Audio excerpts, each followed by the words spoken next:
Welcome to the podcast. My name is David. Let's save the world. And for this episode, we could have covered so many things, but we've decided to tackle social anxiety. In just a few moments, I'll be speaking with Gervargizian, the writer and director of an amazing new film called The Stylist. And a little bit later, we'll be speaking with Dr. Christine Perdon. She is a professor of psychology at the University of Waterloo in Waterloo, Ontario, Canada. She is the director of clinical training in the PhD program at the University of Waterloo, and she's the co-author of Overcoming Obsessive Thoughts. But first, there's been a lot of changes here at This Podcast Will Save the World, so I want to give you a little bit of an update on what we're doing. This podcast is now part of a larger effort that we're undertaking called Geek Wellness Education. We are a recognized 501c3 nonprofit that brings mental health and social community education and resources to the geek community. So if you'd like more information on what we're doing or to make a tax-deductible donation, visit gwecontact.org. And you can reach us by email at our new address. That's info@gwecontact.org, or of course on social media at gwecontact on Twitter, Facebook, or Instagram. As I mentioned before, we have the Horror Heals, a tribute to Child's Play's John LaFia, panels that are going to be at least 6 horror conventions in 2021. And we just announced a new initiative that we're starting off with in our hometown of Richmond, Virginia, and hopefully we'll be expanding from there, called Heroes Assemble. That is our new plan to partner with cosplayers as superheroes and princesses and sci-fi heroes to visit and uplift the spirits of seriously ill children. So as I mentioned, you can go to our website at gwecontact.org for all of that info. But listen, I'm really excited about The Stylist. It comes out on March 1st, so in just a few days. And it's about a lonely hairstylist who becomes obsessed with the lives of her clients and descends into murderous madness. I've seen it. It's fantastic, and it touches on a lot of issues that we cover here and a lot of issues that I've dealt with myself. So please welcome to the show the co-writer and director of The Stylist, Gervargizian. Well, thank you. Again, I love the movie. I cannot wait to buy it and watch it again. So let's get into this. You have been a hairdresser for several years. What is it? My sister's a hairdresser. Some of her, obviously, a lot of her best friends are hairdressers. What is it about this profession and the kind of, it's kind of a weird intimacy between strangers, one of which has their hands in your hair, between the hairdresser and the client that you thought would make a good setup for not only the short, which is amazing that people can see right now, but also the feature length. Yeah, like you said, I've been a hairstylist for now, oh my God, 18 years. I'm not sure anymore. I don't know how that much time's passed, but it's a really unique relationship because there's this layer of kind of, you don't know, it's almost like a confession or a therapist where you feel safe. I feel like talking about even more than you may say to one of your best friends. And I read about one theory for that, and I thought it was interesting, and it kind of boiled it down to the idea that, or the fact that it is a physical thing, like you said, your hands are in their hair, you're washing their hair. It is intimate physically and emotionally, and it's something about the physical touch and it being something that is open and in public.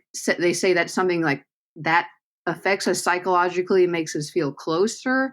And they compared it to the difference of like stuff that's done behind closed doors, like a massage therapist or, doctors. Obviously we don't feel comfortable like that, but it just said something about the physical part of the job and it being open, and it was just really interesting. I never thought about it that way. But I did think like this is a really unique world to explore in film, and it's something that like I kind of just, it's like the indie horror uh thought process. It's like, what do I know, what do I have access to that's unique to me? And so I thought, this is like a story I could write and really understand it. And my hope was that a hairstylist could watch it and be like, yeah, that is how that is. That was one of my biggest goals with the whole thing.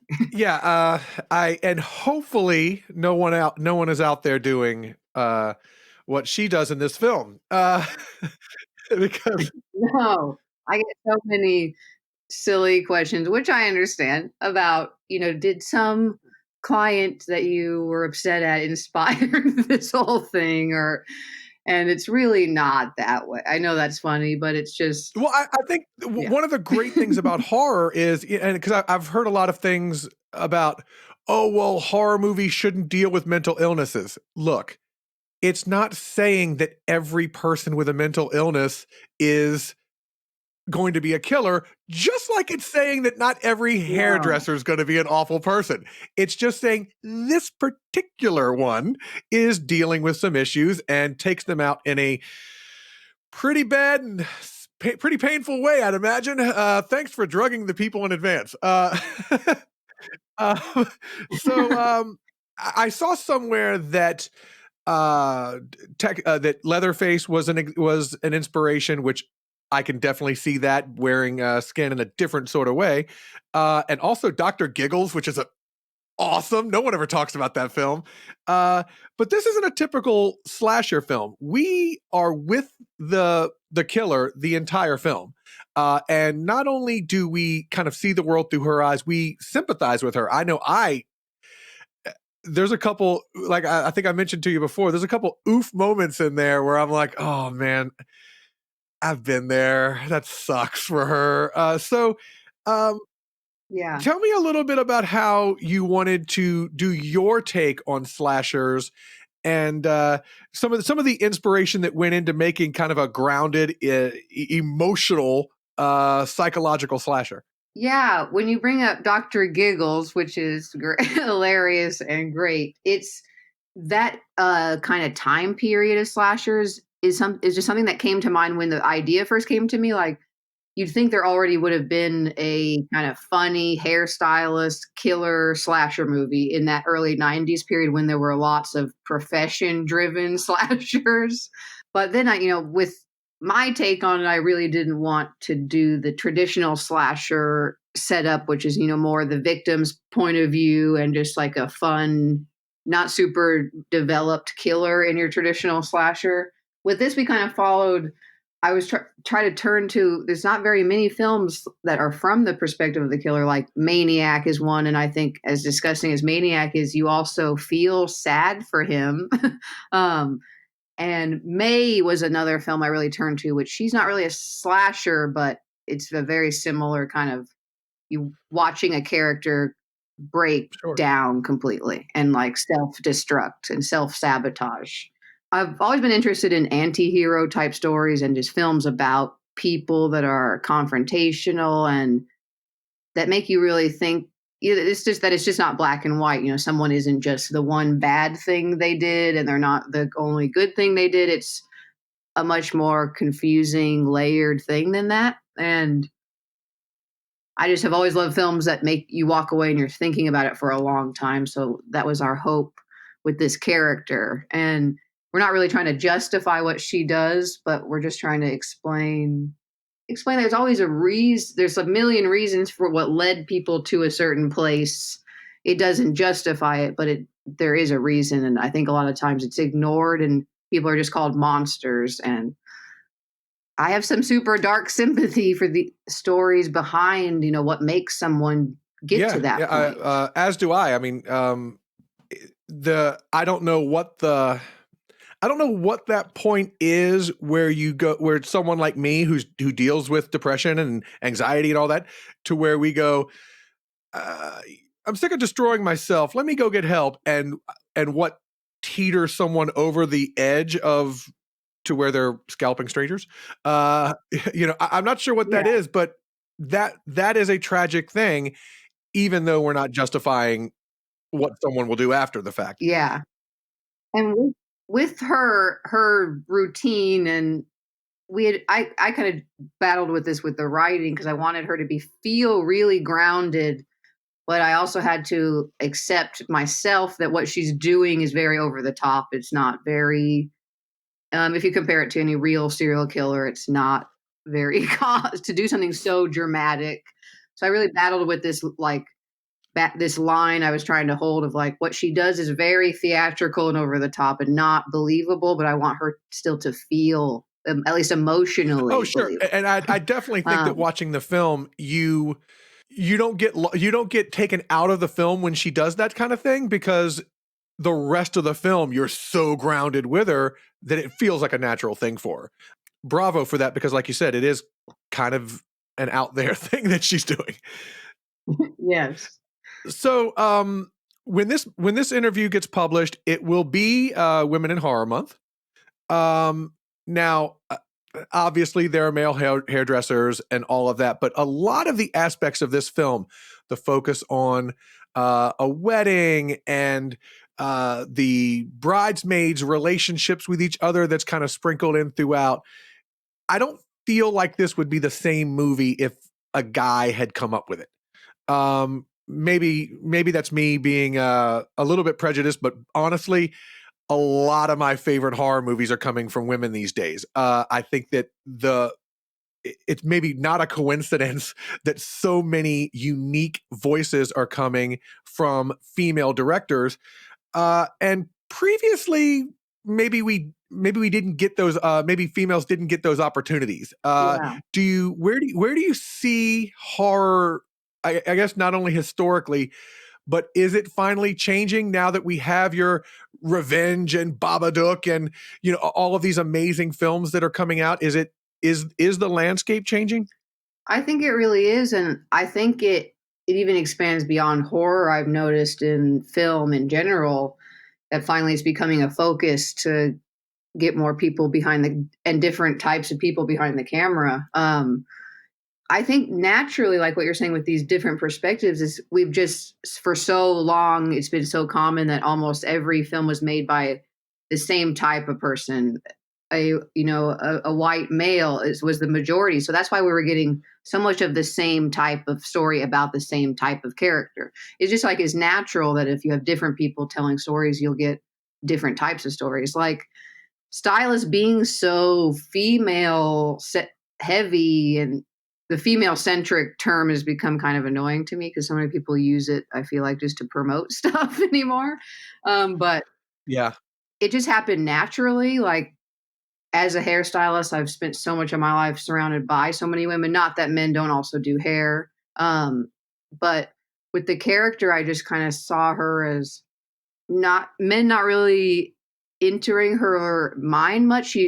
Sexually, she's super repressed. I never even thought of her as a sexual character. It took me a long time to figure out what that meant, but so it just kind of naturally developed that all these characters were women. And when we actually kind of got closer to making the film and I was breaking down the cast list is when I really realized, I was like, oh my God, we only have like one male role and it's not very big.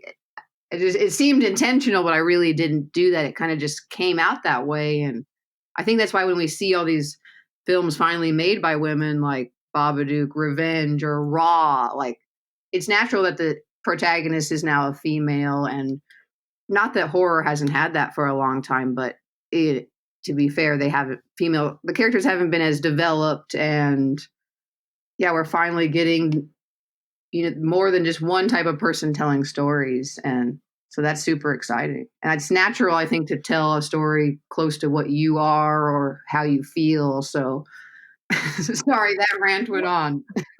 No. I think that there was a time when the role of women at least on screen in horror, was to be the bimbo who took her top off before a machete went through her chest. Yeah. And and then they said, oh, well, we're going to empower women by making one of those women a final girl. And but it still never felt like it was coming from, well, an honest place, because a lot of these people were guys and it was shot through a male gaze. And, meanwhile, you have movies now like Raw and The Invitation and Mothers of Monsters, which I covered a few episodes ago, that are so obviously different, that aren't from the male gaze. And I think it's amazing. And speaking of amazingly talented women, Najara Townsend, you could film her reading the phone book and I'd watch. She's so She, talented, it's unreal. Yeah, I'm yeah, on the same page. She could read the yeah, phone book. It'd probably be amazing. yeah.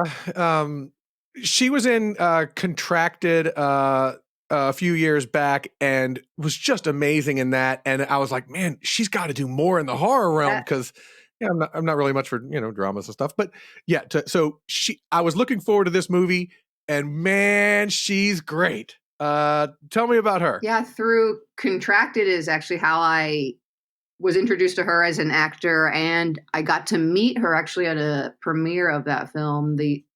Trying to think, was that 2014 maybe? And yeah, I was so impressed with her performance because the whole film is really her, like almost by herself in every scene, completely falling apart. It's like an incredible audition to show that she can do everything. And I had the opportunity to get the short film script to her, and she liked it. And we were just like on and go. We just started going, and I was so intimidated. I still am by her talent because she's so good. Um, but I don't know how we could have how this film.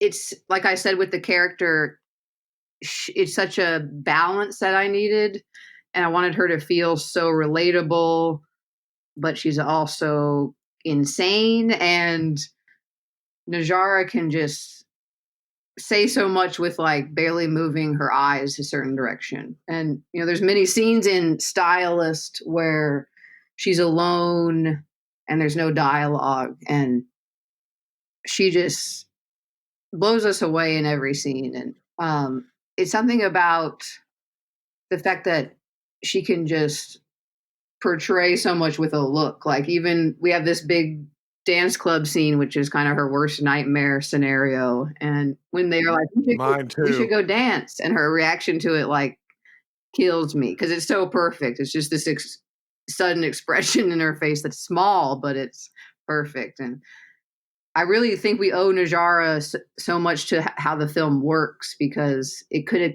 come off campy or silly, and we really wanted her to feel relatable and real while being this crazy over the top serial killer.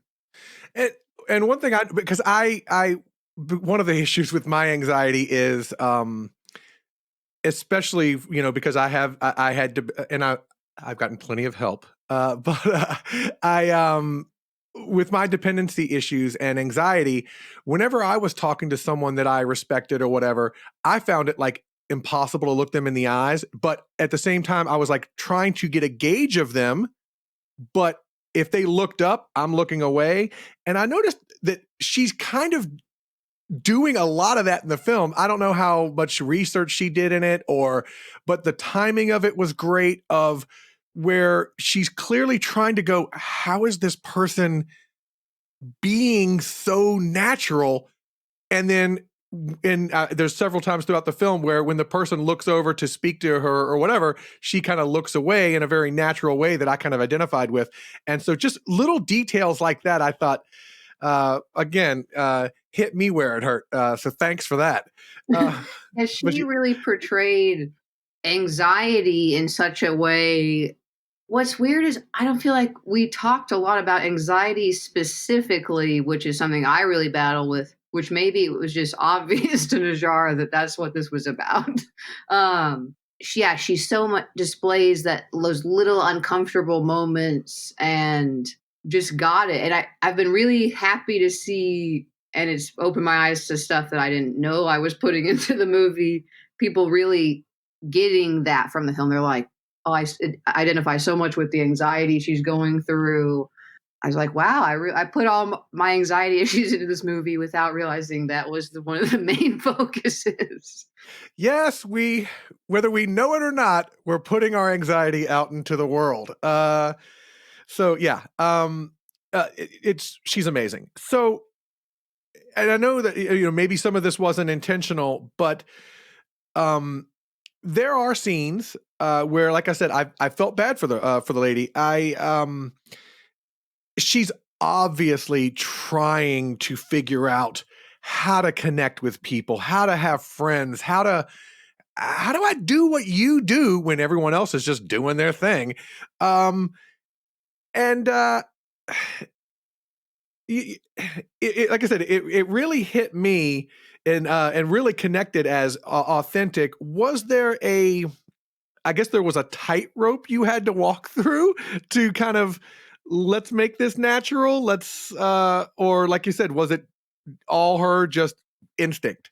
It was, we really wanted to like take the film completely into Claire's perspective, like put the viewer so much into her perspective that you almost start to see things in a distorted way, like Claire. Like there are moments where I feel like we identify with her. We don't like characters that she doesn't like.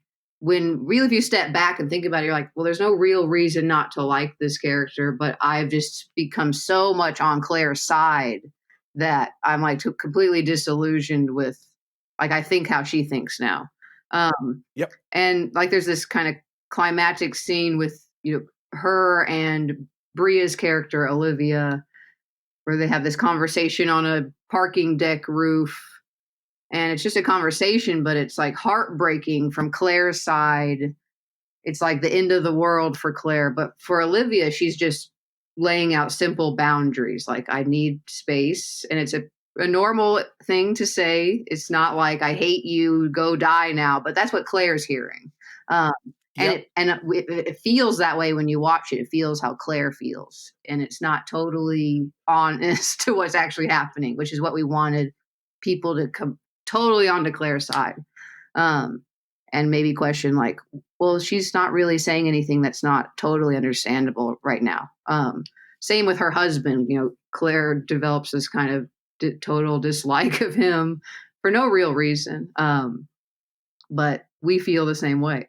And my editor actually pointed that out. He's like, you know what? I really am starting to dislike all these people, realizing there's no real reason. I just like Claire that much. So I was like, that was our goal, to make people a little disillusioned with Claire. Yeah. Even the first time it shows the husband, he kind of walks into a room and starts talking, and I hated him instantly. But I only saw 5 seconds of this guy's life. I mean, there's no real reason to hate him. I just did. I hated that 5 seconds of him.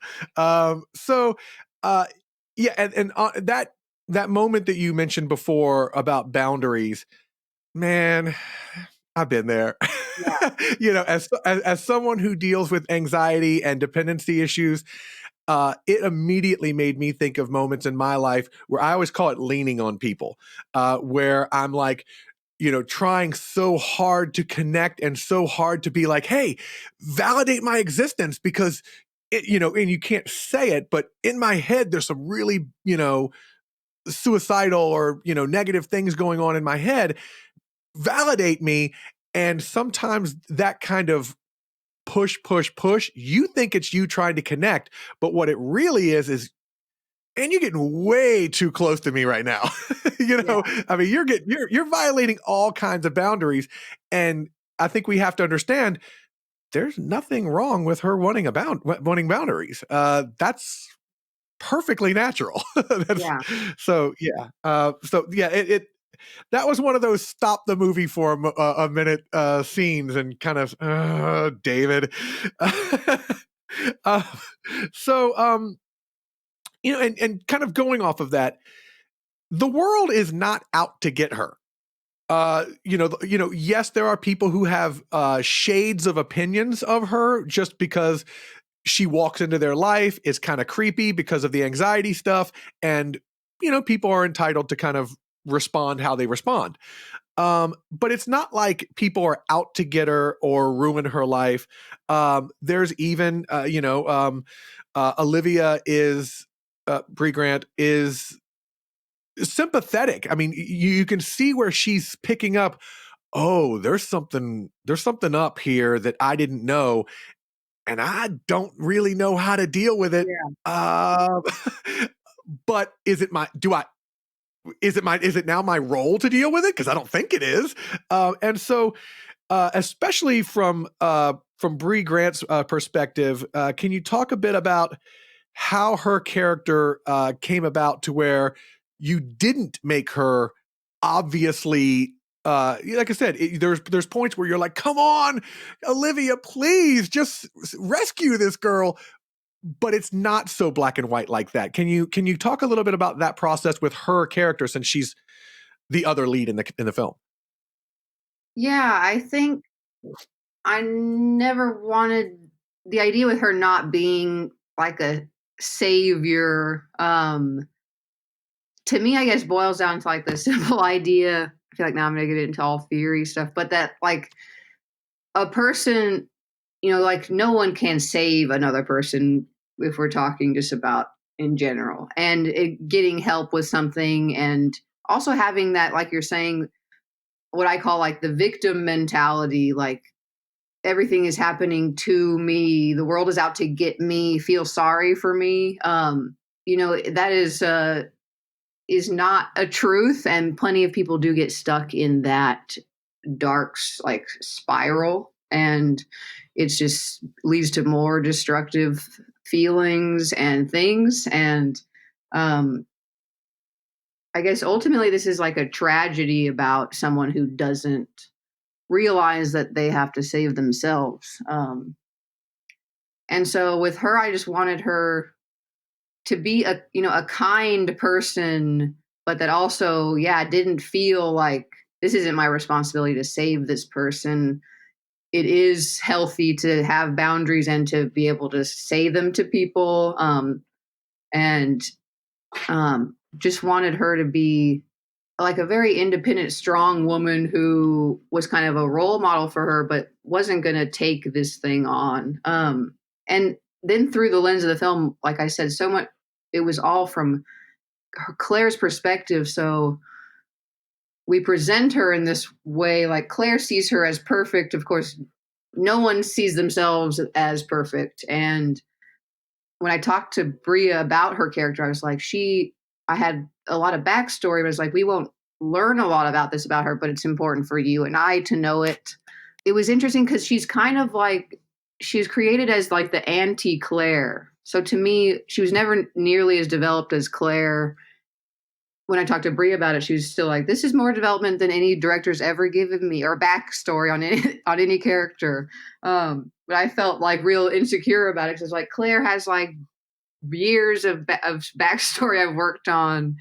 But Olivia's always been designed as the anti-Claire. Claire sees her as they both came from the similar background. They had the same thing happen to them as a kid, and it's like, so why did Claire end up here, but Olivia ended up in this perfect place? So they're kind of like doppelgangers and opposites. And so much of Olivia's character was about this anti-Claire and all this theory versus why doesn't she actually help Claire? Sorry, I just went on a rant there. No, the people who know me and like who personally know me are listening to you right now going, are we sure this movie isn't about David? Because which everyone knows I can't cut hair.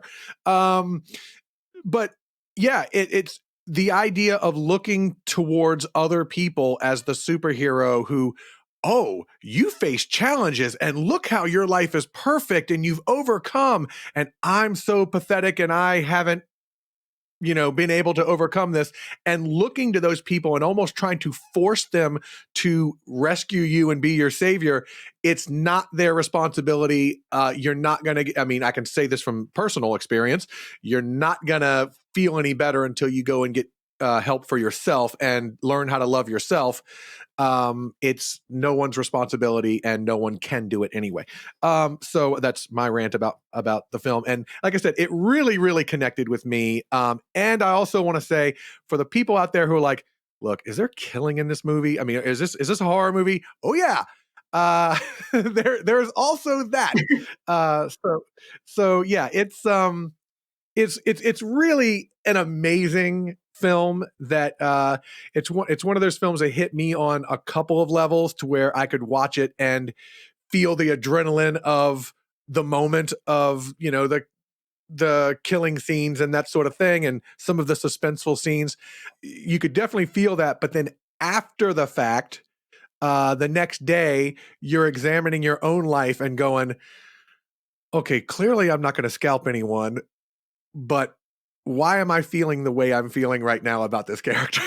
And so you've accomplished a lot with this film. I don't know how you did it. Well, thank you very much. We spent a lot of time writing it and developing the production. So when it's not available when we're recording this, but it will be by the time we're or it's going to be about to be released when we put this out. Tell everyone where they can find it. Is there a release planned? I'm certainly going to buy it so I can watch it again. Yes, we are so excited. I can't believe it's so soon. We will be releasing on Arrow Player on March 1st, which is Arrow Video's streaming channel. We'll be there exclusively for a few months, and then in June we will be released on VOD and Blu-ray, which, if you all know, Arrow's Blu-rays are like freaking incredible. Like everything they put out is collectible, and so we've like, you know, I'm so excited. We've been working with a really exciting artist on all the cover, and it's been a dream come true working with Arrow. So I can't wait for people to see it. And we actually have a few random virtual festivals over the next month or two, and hoping for a small theatrical this summer, depending, of course, on the end If of there are the theaters. world. Yes. If there's theaters, Yeah. if COVID is horrible, so many things. I love the film. It's one of those films that really hits me hard and is going to stick with me for a long time. Everyone should watch the short right now because that's available. And that's going to give you a little bit of a prelude into the film. And you're going to go, oh, there's more to this. And trust me, there's more to it. So thank you so much for joining me. Thank you. I really, really appreciate it. The Stylist will be available online on March 1st, 2021. Make sure you watch this movie. I really, really enjoyed it. Now, to give us a little more depth into social anxiety, what it is, what are the treatments, I'm very happy to have as my next guest Dr. Christine Perdon. She's a professor of psychology at the University of Waterloo in Waterloo, Ontario, Canada, director of clinical training in the PhD program at the University of Waterloo, and the co-author of Overcoming Obsessive Thoughts. Welcome. Thank you so much for taking the time. Thank you. It's a pleasure. You may not know this, but it is Women in Horror Month. February is. And so The Stylist, the movie that we're focusing on, that was written and directed by a woman. And I thought, if I get a guy to mansplain these subjects, people are going to kill me. So thank you. It's more than you possibly could know for being here. So first of all, if you don't mind, do you mind talking a bit about your book? It's Overcoming Obsessive Thoughts. That's it's not now it's a part of OCD, but it's not your I have to make sure the house is constantly clean or anything like that. Your focus on that book is more to do with other thoughts, like violent or that sort of thing. Can you get into a little bit about what people would learn in your book? Yeah, no, that's, so you're absolutely right. A lot of people immediately think of OCD as being like contamination fears and cleaning, or else checking things lots and lots. And in fact, and those are absolutely part of OCD. But the book that I wrote with David A. Clark is addresses a type of OCD that we think of as like being characterized by repugnant obsessions. So these are thoughts, images, or impulses of doing or saying something you would never really want to do or say. So harming somebody, saying something blasphemous, or doing something blasphemous, and in thoughts of sexual acts that are repugnant to you. And so these kinds of thoughts, we don't necessarily realize are part of OCD, and they are associated with a lot of mental compulsions. So that's something else people don't really know about OCD, is that people can be doing compulsions in their head. So for example, people might be doing like a really excessive prayer cycle to try to neutralize a blasphemous thought, or they may try to think a good image in response to having just had a flash of one of their obsessional negative images. So the book talks about how to think about why this is persisting and what people can do about it. And I have to do this all the time, but I'm never going to get sick of doing it. Obviously, when we talk about movies, we're talking about fictional events that are intentionally to the extreme. The vast majority of people who have any sort of thoughts like this are not going to act out on them and do anything like that. How does, like, what is the, can the average person, do they get help from someone like you to kind of help turn those thoughts off, or is there a treatment method for that? Or yeah, no, so it's so true that, like, I think I'm glad that you brought up that point, that people who have these thoughts are horrified by them and they do not act on them. There's no known instance of somebody acting on an obsessional thought. If somebody acts on a violent impulse, it's because of something else going on. So what we do with the thoughts is, first of all, we help people recognize that thoughts aren't facts. And so one of the reasons that these thoughts capture mental interest and capture attention is that they're so horrific and so out of character. And so people then start thinking, why would a person like me have a thought like this? And what's interesting is that most people have thoughts like this from time to time. So this was actually some research we did a long, long time ago, where we found that a lot of people, well, almost the entire sample of people that we looked at, have thoughts of like driving into the next lane, swerving into the next lane while driving, or a flash of a thought of doing something really sexually inappropriate, or yelling bomb at the airport, or something with lots of consequences that they'd never do. But the big difference between people who have those thoughts and then just go on about their lives, and the people who start to get problems with them, is that the people who develop problems start to think, yeah, like, why would a person like me have a thought like this? Maybe I'm a homicidal maniac at heart, or maybe I'm a pedophile and I just didn't realize it before. And they start to get very, very, very worried about what the thought means and what it means about the personality. And whereas other people are able to say, gee, even a person like me can have a thought like that, people who are prone to developing a problem with obsessional thoughts like this are more likely to think, gosh, this thought means I am this kind of person. So it sort of changes the self-view from being a benign person to being a dangerous person. And so then the thoughts then get a lot more attentional priority because it seems to have a really deep personal meaning.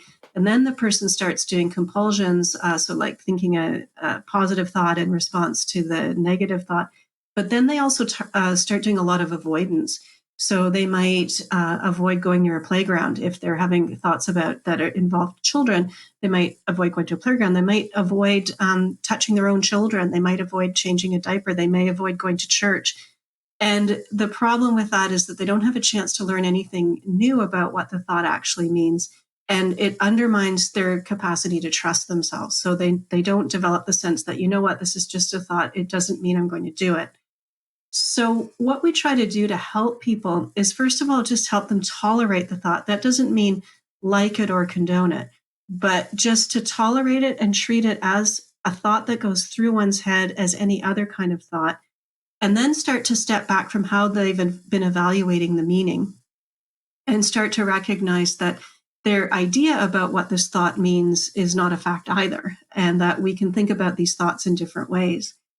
And then what we also want to do is help the person live with uncertainty. So what happens is that somebody will kind of know they're not a pedophile, for example, or they kind of know this isn't blasphemous, but it could be, like, they can't rule it out completely. So they feel the need to address the thought and to do this avoidance. And so what we do is help them learn to tolerate uncertainty, and to recognize that they're still allowed to get on with their lives despite not knowing for sure whether or not they're a pedophile or a sex offender, or whether or not they're out of grace with God.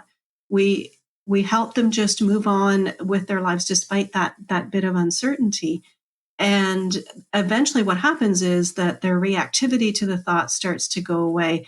Their need to do something in response to the thought goes away, and eventually the thought itself starts to kind of recede. Yeah, and really, we've all been driving and thought, I'm going to hit that guy that that cut me off. I'm going to slam my car into him. And then you just, you get over it. It sounds a little bit like, which, we're going into, I'm sure it's different, but I have generalized anxiety disorder, and the character that's in The Stylist has social anxiety issues. It sounds like there's a little bit of overlap there, and you kind of think about it and ruminate on it and just dwell on it. Is there like a crossover between people with anxiety and then people that have like an obsession issue? Yeah, that's an interesting question, because most people with obsessive compulsive disorder probably have another diagnosis as well. And often it's either social anxiety or depression. And GAD and social anxiety, or generalized anxiety disorder, and OCD can often go together as well. So there does seem to be potentially some common root to how the anxiety sort of manifests itself, for sure. Going on anxiety, how do you navigate? And I, of course, know that I poorly navigated the world. But just in general, if someone is, because everyone says, and I don't mean to discount anyone's experience, but everyone has anxiety about something or other. And then there's that step where you have someone like me who I couldn't leave the house for a year because I thought that if someone saw me checking the mail, it would ruin their world and it would be the most terrible thing that could possibly happen to them. So, for someone with that serious form of anxiety, how do you navigate the world? There's a scene in The Stylist that takes place when they're going to get in their cars, where, and I'm not going to spoil it for anyone, but it hit me really hard because the main character was trying desperately to connect with a human being, hey, be my friend. And the more she was trying to do it, you could see the other character kind of like getting creeped out and saying, you're not doing it the normal way that humans interact. And and frankly, I saw myself in a lot of that. Sorry for those of you who I did that to. So I guess to get into a little bit about the trap that people fall into, and how do they live their lives and break out of that cycle? Yeah, no, such a good question. And I mean, you're absolutely right. Everybody has anxiety, and it's actually a good thing that we have that, because it motivates us, and it allows us in extreme situations, like where our physical well-being is in danger. It optimizes our capacity to flee or fight danger. And again, when we live in Canada, at least where I am, the chance of physical predation is actually pretty low, but there's a lot of other types of threat, like social threat or missing a deadline threat, and therefore career goal threat. And so that burst of anxiety can get you really focused and get you to accomplish your goals. However, there are a subset of people where that anxiety response is being triggered, what we might, I don't want to use the word inappropriately, but in the absence of an objective threat. And it's more where the mind is saying there's a threat, but if we step back from it and evaluate it, we can see ways that that process has been hijacked by the anxiety to produce a sense of threat when actually there really may not be one there.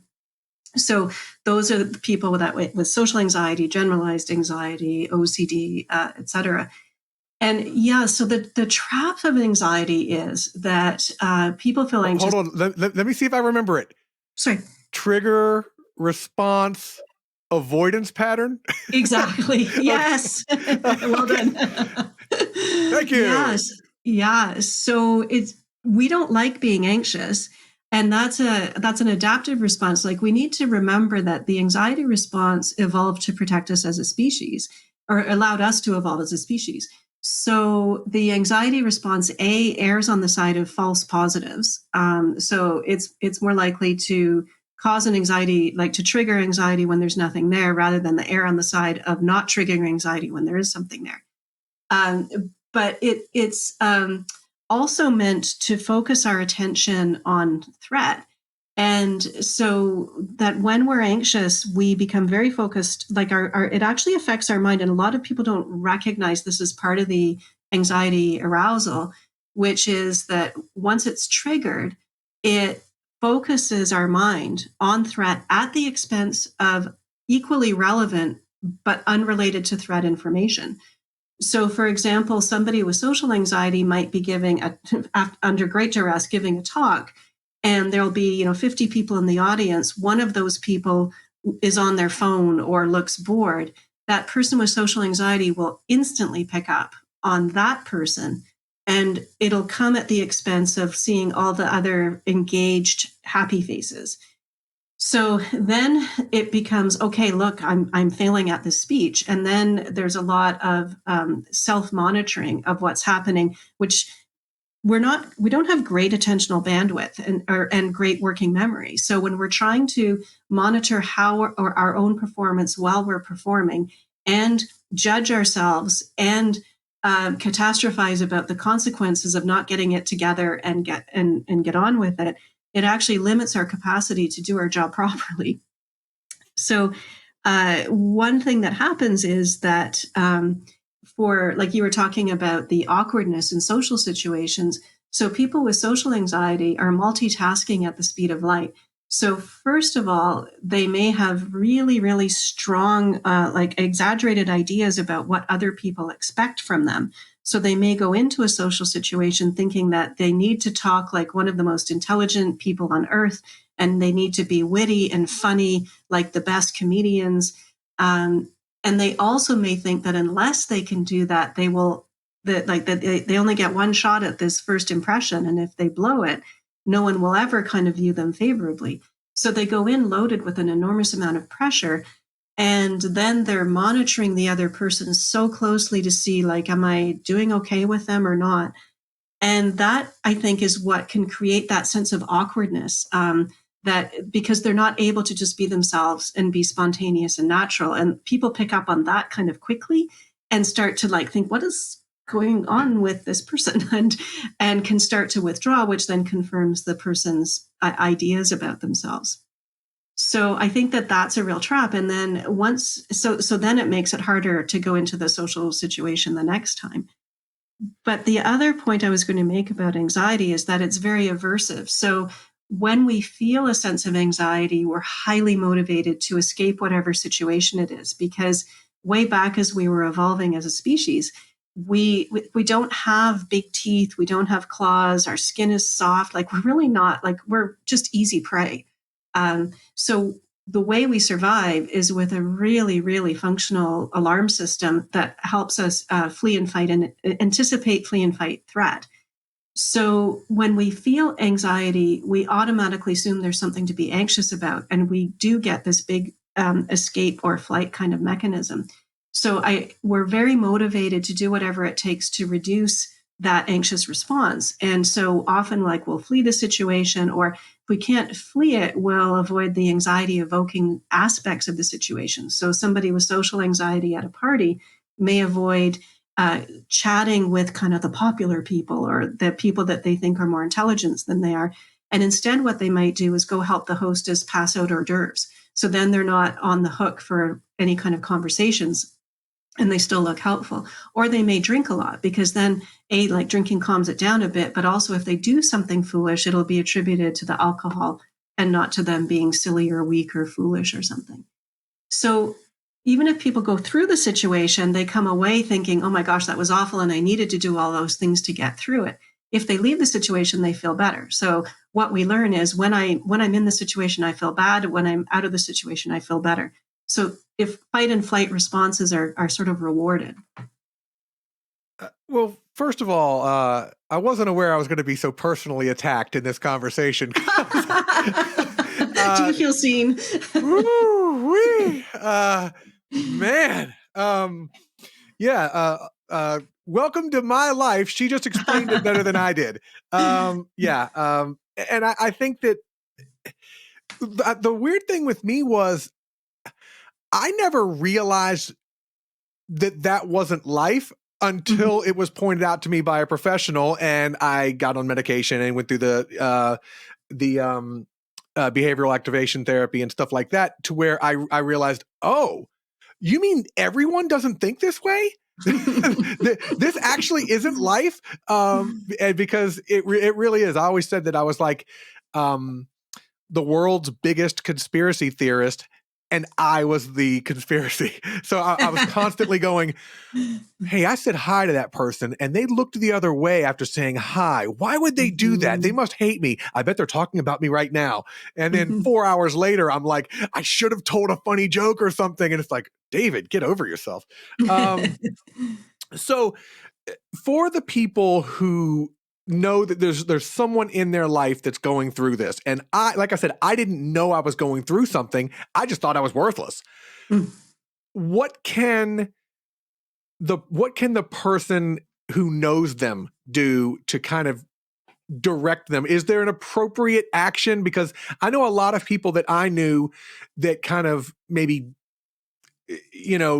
didn't know how to act, so they kind of parted ways with me. They've said since, I just didn't know what to do. I knew something was wrong, but what am I supposed to do? Is there a way to not walk on eggshells, but kind of direct someone in the right direction? Yeah. So I think one thing about anxiety, because people are in distress when they're anxious. And so if they reveal that distress, and people with social anxiety are highly motivated to try to conceal those anxiety responses, because people with social anxiety often are of the opinion that if other people see them looking anxious, they'll think the other person will think they're weak and not worthy. And so there's a lot of effort can be put into trying to mask symptoms of social anxiety. So people will wear a turtleneck, for example, to disguise blushing and such, even when it's like quite warm out. But the other thing that the people around somebody with anxiety, our instinct is to soothe, is to try to calm down the anxiety and to accommodate the anxiety, to do what the person wants. And the problem is it puts the anxiety in the driver's seat. And so although it's an empathic response, the anxiety is insatiable. So the more you accommodate, the more it wants. There's no bottom to this. So people will, they'll follow all kinds of rules. People with family members of OCD follow tons of rules that the person with OCD sets up in order to try to reduce their anxiety. Family members of people with social anxiety will follow rules like make sure that they never leave the side of the person, or that they seat the person in the corner and bring them the food and the drink, and then bring them someone friendly to talk to, and then take that person away, just like really accommodate the symptoms. And it makes sense why people do that. But the problem is that there's no new learning available about the true nature of the person's anxiety. And the number and range of situations that need to be accommodated tends to get bigger and bigger and bigger. And that's where, initially friends might be super supportive, but over time they're like, I can't do this. It's too complex to be out with this person because there's too many rules or things I need to do or too many insecurities. And so I think, friends aren't going to be able to do very much to help the person overcome social anxiety, But what friends can do is try to work against the anxieties, try to driven need to kind of protect and keep the person from being out there. So I think friends can, take the person to a party and say, just, come with us and stay for, 2 hours and talk to these people, and just kind of check in on them, but try to have them in the situation and try to have them try to point out information that's not consistent with what the anxiety is telling them. Again, friends are not going to be able to do much to overcome it. It really, that kind of anxiety that we're talking about typically doesn't remit on its own. And if the person could overcome it or if friends could help them overcome it, it would have happened by now. So I think professional help is really important, and evidence-based professional help, so cognitive behavior therapy, for example, not supportive counseling, that's not going to do much to challenge the anxiety. Right. Thank you, because the end result is don't rely on the people to be experts in the field. You got to go to someone who actually has a degree and knows how to work this. Because it's just like you mentioned, it's a black hole. I mean, if someone were to walk up to me at a few years ago and say, "Oh, David, you're one of my favorite people," then I'd go, "What do you mean one of?"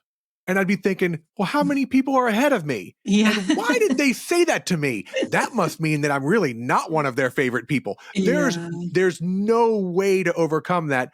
So you have to get into, I guess there's other methods, but cognitive behavioral therapy, I think, did wonders for me. And that's basically kind of rewiring your brain, starting. I know we're not going to go through the whole thing, but I started with the daily planner of putting my feelings down every hour and what I did and all that kind of stuff. And through the process, you just kind of not to give the whole program away, but you basically rewire people's brains. Well, so I think what you're doing, and the way I see the goal and purpose of cognitive behavior therapy is to override the automatic processes that are driving the emotion or behavior of complaint. So with an anxiety response, when the anxiety gets triggered, there are the physiological changes in the body that prepare the body to flee or fight danger. And then there's the emotion, which could be fear, anger, which I'll talk about in a minute, but panic, terror, etc., or even just a low-grade sense of dread or threat or doom, or the shoe is going to drop. I just know it. I just don't know what it's going to be. But also, more importantly, is that this shift in attentional priority. So it's important to recognize the way our attentional system works is that at any given moment, we could be having 100 different thoughts. So we could be thinking about, what are we going to put on for dinner? Where is my cat? Is it going to barge in and ruin this podcast? Or we could be focusing on the exact matter at hand. And our ability to function adaptively relies on an attentional system that can prioritize information most relevant to our immediate goals. And what happens with anxiety is that threat-relevant information is given attentional priority. It's triggered. It gets immediate attentional capture. So we notice threat cues very, very quickly, and then we stick on them, or we try to avoid them, but that requires a whole bunch of attentional effort as well. The other thing that's kind of interesting to think about with anxiety is that it's the amygdala, which is an area of the brain that people refer to as the emotion center, but it's nestled right against the hippocampus, which is our memory bank. And what they think is going on is that when the amygdala is activated with anxiety, it knocks on the door of the hippocampus and says, I need to respond to this situational threat really fast. Can you give me a relevant memory that helps me know what to do? And so what happens is then you get memories of similar situations. So let's say when you were in grade 6, you were humiliated by a teacher in front of the class and they all laughed. You may carry that with you in ways that you may not realize. So now if you're in a meeting and it's a similar type of situation where you've got somebody in the meeting who's like that really super mean, unprofessional teacher, it may activate immediately that memory. And your response might be, this is dangerous. Don't even say anything at the meeting. So you may be responding to old autobiographical things that have come up very quickly because, again, anxiety is meant to help you act very, very quickly in the face of threat or perceived threat. So we can have a lot of processing that's happening outside of our awareness that that's really what's going on. And in cognitive behavior therapy, what we do is help people take that mental step backward and look at the conclusions that the anxiety is presenting to the person on a silver platter as if they're facts. So, for example, in this meeting situation, the rapid conclusion is, don't say anything or you're going to be mocked or humiliated. And so then you don't say anything, but then that has consequences. And you sit the whole meeting worrying about being called on. But it's presented this idea as a fact in your brain, and it hasn't given you the opportunity to step back and evaluate, well, wait a minute, is that really a fact? Do I know for sure that's happening? And it doesn't give you a chance to get new learning about the meaning and importance of even that memory. I mean, that memory means that the teacher was very unprofessional and cruel, not that you're an idiot. But you don't have a chance to update that meaning. So cognitive behavior therapy is meant to help override those automatic processes and engage the upper areas of the brain, the frontal lobes of the brain, to actually take a mental step backward, look at the information that is that you feel supports the anxiety idea, but also zoom out and look at the information that doesn't support the anxiety idea. And then you have an opportunity to see what is the idea that best fits all of the information, not just the information that the anxiety makes available to you through that attentional prioritizing. And honestly, I don't know. I mean, I guess everyone does have bits of this, but it's amazing how when I started going through cognitive behavioral therapy, where I would notice something happened to me decades ago, and it affects the way I act on a daily basis today. Yeah. And that's just, it's such a shame because there's so many people like myself that are walking around not living up to their full potential because they're constantly reacting to a non-existent threat based off of a memory from, like you said, sixth grade or what have you. Yeah. And that's, it sucks. And that's why I really am glad that you were willing to come and explain it to people in a way that I can't, because look, nobody's giving me a degree. Okay. That ain't happening. Yeah, it really means a lot to me, to kind of put this into words, because it's so difficult to understand. Wait, everyone feels anxiety. Yours is different from mine? Yes, it sometimes can be. So I really, really appreciate it. And everyone should, if you're having that issue, go get cognitive behavioral therapy. It's amazing. It'll and that's what you specialize in, correct? Correct. Yes. Yeah. See, I don't pick scrubs here. Okay. I pick people who know what they're doing, and you are in Canada, which you guys are a wonderful country up there. When COVID's over, I'm planning to visit, but I think that I'm sure you do amazing work up there. Thank you so much for educating me and everyone else, even though you had to show people a little bit of a side of me I didn't want to tell. But thank you very, very much. Oh, my pleasure. It really is. And that is our show. I'd like to thank my guests.